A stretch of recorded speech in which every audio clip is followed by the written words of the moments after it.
ಕನ್ನೂರು ಹಾಗೂ ಮಡಸನಾಳ ಕೆರೆ ತುಂಬಲೇಬೇಕು ಅಂದ್ರೆ ದುಡಿದ್ರೂ ಹೊಟ್ಟಿ ತುಂಬುದು ಕಷ್ಟ ಅದ. ಅಂತ ಪರಿಸ್ಥಿತಿ ಒಳಗೆ ಕೆರೆ ಯೋಜನೆ ಅಂತ ಹೇಳಿ ಏನಪ್ಪಾ ಅಂದ್ರೆ ಪೇಪರ್ನಾಗ ಒಂದೊಂದು ಪೇಜ್ ಗಟ್ಟಲೆ ನೀವು ಅಡ್ವರ್ಟೈಸ್ ಕೊಡ್ತೀರಿ. ಇಡೀ ಸರ್ಕಾರದ ಮಟ್ಟದೊಳಗೆ ಏನಂತಪ್ಪ ಅಂದ್ರೆ ಕನ್ನೂರು ಹಾಗೂ ಮಡಸನಾಳ ಗ್ರಾಮಕ್ಕೆ ಕುಡಿಲಿಕ್ಕೆ ನೀರು ನಿಮಗೇನು ನಾವೇನು ಹೊಲಗಳು ಕೇಳಿತಿಲ್ಲ, ಕುಡಿಲಿಕ್ಕೆ ನೀರು ಕೊಡೋದಂತೇಳಿ ಚಂದ ಬಹುಶಃ ಏನಪ್ಪ ಅಂದ್ರೆ 10 ಸಾರಿ ರೈತರು ಬಂದ ಚಂದ ಮಂತ್ರಿಗಳಿಗಾಗಲಿ MLAಗಳಿಗಾಗಲಿ ಭೇಟಿ ಆದ್ರೂ ಸಹಿತ ರೆಸ್ಪಾನ್ಸ್ ಮಾಡಿಲ್ಲ. ಜವಾಬ್ದಾರಿಯುತ ಜಿಲ್ಲಾಧಿಕಾರಿಗಳು ಏನಾದ್ರೂ ನ್ಯಾಯ ಕೊಡಿಸ್ತಾರಂತೇಳಿ ಬಹುಶಃ 1.5 ತಾಸದಿಂದ ಕೂರ್ತರು ಸಹಿತ ಜಿಲ್ಲಾಧಿಕಾರಿಗಳಿಗೆ ಮನವಿ ಏನು ಮಾಡಿದೆವಪ್ಪ ಅಂತಂದ್ರೆ ಕನ್ನೂರು ಗ್ರಾಮದಲ್ಲಿ ಸಿರ್ನಾಳ ಗ್ರಾಮದಿಂದ ಕನ್ನೂರು ಗ್ರಾಮ ಮುಖಾಂತರವಾಗಿ ಹೋಗಿರ್ತಕ್ಕಂಥ ಕೆನಲ್ದಲ್ಲಿ ಮಹಾರಾಷ್ಟ್ರಕ್ಕೆ ಅಂದ್ರೆ ಸಿರ್ನಾಳದಿಂದ ಕನ್ನೂರು ಗ್ರಾಮದಲ್ಲಿ ಬರ್ತಕ್ಕಂಥ ಏನು ಕೆನಲ್ ಅದ ಆ ಕೆನಲ್ದಲ್ಲಿ 10 ಪೈಪ್ಗಳು ಮುಖಾಂತರ ಏನಪ್ಪ ಅಂತಂದ್ರೆ 10 ಇಂಚಿನ ಪೈಪ್ಲೈನ್ಗಳು ಏನಪ್ಪ ಅಂದ್ರೆ ಮಹಾರಾಷ್ಟ್ರಕ್ಕೆ ನೀರು ಹೊಂಟಿರ್ದಾವೆ. ಅದನ್ನ ಕಡೆ ಯಾವುದೇ ಒಂದು ತಹಶೀಲ್ದಾರ್ ಚಕಾರಿ ಎತ್ತಾ ಇಲ್ಲ, DC ಅವ್ರು ಎತ್ತಾ ಇಲ್ಲ. ಬರೀ ಕೇವಲ ಏನಪ್ಪ ಅಂತಂದ್ರೆ ಮಾತಿನ ಮುಖಾಂತರ ರೈತರಿಗೆ ಏನಪ್ಪ ಅಂತಂದ್ರೆ ಕುಡಿಲಿಕ್ಕೆ ನೀರು ಕೊಡತ್ತಿಲ್ಲ. ಇಂಥ ಒಂದು ದುರ್ದೈವ ಏನಪ್ಪ ಅಂತಂದ್ರೆ ರೈತರು ಇವತ್ತು ಬೆಳಿಗ್ಗೆಯಿಂದ ಕನ್ನೂರು ಗ್ರಾಮದಿಂದ ಮಡಸನಾಳ ಗ್ರಾಮದಿಂದ ರೈತರು ಬಂದು ಜಿಲ್ಲಾಧಿಕಾರಿಗಳಿಗೆ ಭೇಟಿ ಆದ್ರೆ ಅವ್ರು ಮನವಿ ತಗೊಂಡು ದಯವಿಟ್ಟು ಜಿಲ್ಲಾಧಿಕಾರಿಗೆ ಈ ಮುಖಾಂತರ ಏನು ಮಾಡ್ತೀನಿ ಆಗ್ರಹ ಏನು ಮಾಡ್ತೀನಪ್ಪ ಅಂದ್ರೆ ಕೂಡಲೇ ಆ ಸಂಬಂಧಪಟ್ಟ ಅಧಿಕಾರಿಗಳಿಗೆ ಏನಪ್ಪ ಅಂತಂದ್ರೆ ಕನ್ನೂರು ಗ್ರಾಮದಿಂದ ಮತ್ತು ಮಡಸನಾಳ ಗ್ರಾಮ ಬಂದಿರತಕ್ಕಂಥ ರೈತರಿಗೆ ಏನಪ್ಪ ಅಂತಂದ್ರೆ ಕುಡಿಲಿಕ್ಕೆ ನೀರು ಅನುಕೂಲ ಮಾಡಿ ಕೊಡ್ಬೇಕಂತೇಳಿ ಆಗ್ರಹ ಮಾಡ್ತೀನಿ. ಜೊತೆಗೆ ಏನಪ್ಪ ಅಂತಂದ್ರೆ ರೈತರಿಗೆ ಏನಪ್ಪ ಅಂತಂದ್ರೆ ನೀವು ಆ ಕನ್ನೂರು ಗ್ರಾಮದಲ್ಲಿ ಯಾವುದೋ ಹಿಂದೆ ಅಧಿಕಾರಿಗಳು ಏನೋ ಹೇಳಿದ್ರಪ್ಪ ಅಂತಂದ್ರೆ ತಪ್ಪು ಊಹಾಪೋಹಗಳಿಗೆ ಎಲ್ಲ ನಿಮ್ಮ ಕನ್ನೂರು ಗ್ರಾಮದಲ್ಲಿ ಹಿಂಗ ಯಾರು ಬಂದಿಲ್ಲ ಅಂತೇನಂತಲ್ಲ, ಬಂದು ನಿಮ್ಮ ಜಿಲ್ಲಾಧಿಕಾರಿಗಳಿಗೆ ಮನವಿನೂ ಕೊಟ್ಟಿದ್ದದ. ತಾವು ಒಳಗೆ ಕರೆದು ಮನವಿ ತೊಗೊಂಡಿದ್ದೀರಿ. ಕೇವಲ ಏನಪ್ಪ ಅಂತಂದ್ರೆ ಆಯ್ತು ನೋಡೋಣ ಅಂತ ಹೇಳ್ತೀರಿ. ನೋಡೋದು ಬೇಡ್ರಿ ಸಾಹೇಬ್ರ, ನೀವು ಇವತ್ತೇನಾದರೂ ಆಯ್ತಪ್ಪ ಅಂತಂದ್ರೆ ಸಂಬಂಧಪಟ್ಟ ಅಧಿಕಾರಿಗಳು ಕರೆಸಿ ಕೂಡಲೇ ಏನಪ್ಪ ಅಂತಂದ್ರೆ ಇದಕ್ಕೆ ನೀವೇನಪ್ಪ ಅಂದ್ರೆ ಕನ್ನೂರು ಹಾಗೂ ಮಡಸನಾಳಗರಿಗೆ ಸಂಬಂಧಪಟ್ಟ KVGL ಆಫೀಸರಿಗೆ ಇಒಗಳಿಗೆ ಕರಿಸ್ಕೇಶನ್ ಏನಪ್ಪ ಅಂತಂದ್ರೆ ಈ ನೀರು ಕೆರೆ ತುಂಬುವ ಯೋಜನೆಗಳು ಮಾಡ್ಬೇಕಂತೇಳಿ ಮನವಿ ಮಾಡ್ಕೊತೀನಿ.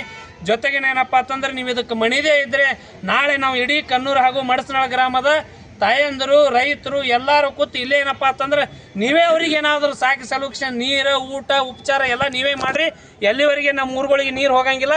ನಾಳೆ ಒಂದಿನ ಕಾಯ್ತೀವಿ, ನಾಡಿದ್ದು ಏನಪ್ಪ ಅಂದ್ರೆ ರೈತರು ಬಂದು ನಾವು ಇಲ್ಲೇ ಠಿಕಾಣಿ ಊರ್ತೀವಿ ಅಂತೇಳಿ ಜಿಲ್ಲಾಧಿಕಾರಿಗಳಿಗೆ ಈ ಮೂಲಕ ನಾ ಆಗ್ರಹ ಮಾಡ್ತೀನಿ. ರಾಜ್ಯ ಸರ್ಕಾರಕ್ಕೂ ಸಂಬಂಧಪಟ್ಟ ಉಸ್ತುವಾರಿ ಸಚಿವರಿಗೆ ಜಿಲ್ಲಾ ಮಂತ್ರಿಗಳಿಗೆ ನೀರಿನ ಒಂದು ಸರ್ಕಾರ ಮಟ್ಟದೊಳಗೆ ಏನಾಗ್ತದೆ ನಮ್ಮ ಗ್ರಾಮಗಳಿಗೆ ದಯವಿಟ್ಟು ಕುಡಿ ನೀರು ಕೊಡ್ರಿ ಅಂತೇಳಿ ಮನವಿ ಮಾಡ್ಕೊತೀನಿ. ಸತೀಶ್ ಪಾಟೀಲ್, ಜಿಲ್ಲಾ ರೈತ ಸಂಘ. ನೀರು ನಮ್ಮ ಈಗೆಲ್ಲ 200, 300, 400 ಟನ್ ಕಬ್ಬು ಬೆಳಿತಾರೆ ಎಲ್ಲರೂ. ಇವತ್ತು ಬರೇ ನಾವು ನೀರಿಗೆ ಬೇಡತ್ತೀವಿ, ಬರೇ ಕುಡ್ಲಿಕ್ಕ. ಇದು ನಮ್ಮ ಏರಿಯಾದಲ್ಲಿ ಹೋಗ್ತದೆ, ಆದ್ದರಿಂದ ನಮ್ಮಲ್ಲಿ ಮಗ್ಗೇ ನೀರಿಲ್ಲ. ಇವತ್ತು 20 ಕಿಲೋಮೀಟರ್ 30 ಕಿಲೋಮೀಟರ್ ನೀರು ಮುಂದೆ ಹೋಗಿ ಎಲ್ಲರೂ ಚಲೋ ಅದರಲ್ಲಿ. ಇವತ್ತು ನಾವು ಕೂಡಲೇ ನೀರಿಲ್ಲ, ಇದು ವಿಪರ್ಯಾಸ ಆಗ್ಯದ. ಅದಕ್ಕೆ ನೀವು ಅನ್ನೋದು ದಯವಿಟ್ಟು ಏನಾದ್ರು ಇದ್ರ ಬಗ್ಗೆ ಕ್ರಮ ತಗೋಬೇಕಾಗಿ ನಮ್ಮ ವಿನಂತಿ ಸರ್.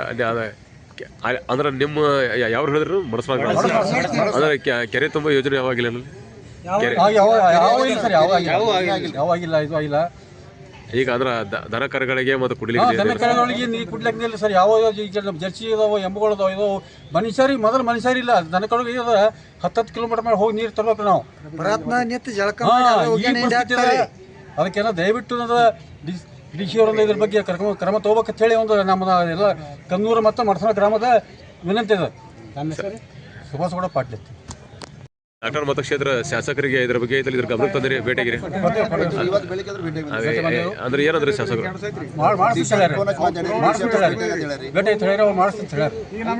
ಪರ್ಮನೆಂಟ್ ಸೊಲ್ಯೂಷನ್ ಟ್ಯಾಂಕರ್ ಚಾಲು ಮಾಡ್ತೀವಿ ಅದನ್ನ ಹೇಳ್ತಾರೆ. ಬಟ್ ಅವರು DC ಬೆಳಿಗ್ಗೆ ನಾವು MP ಪಾಟೀಲ್ ಸರ್ಗೂ ಭೇಟಿ ಆಗಿವ್ರಿ. Okay okay okay okay sir. ಬೇಕೇ ಬೇಕು, ಯಾತಕ್ಕಾಗಿ ಹೋರಾಟ, ಯಾತಕ್ಕಾಗಿ ಹೋರಾಟ,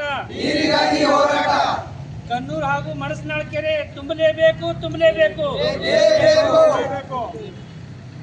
ಕನ್ನೂರು ಹಾಗೂ ಮಡಸನಾಳ ಕೆರೆ ತುಂಬಲೇಬೇಕು.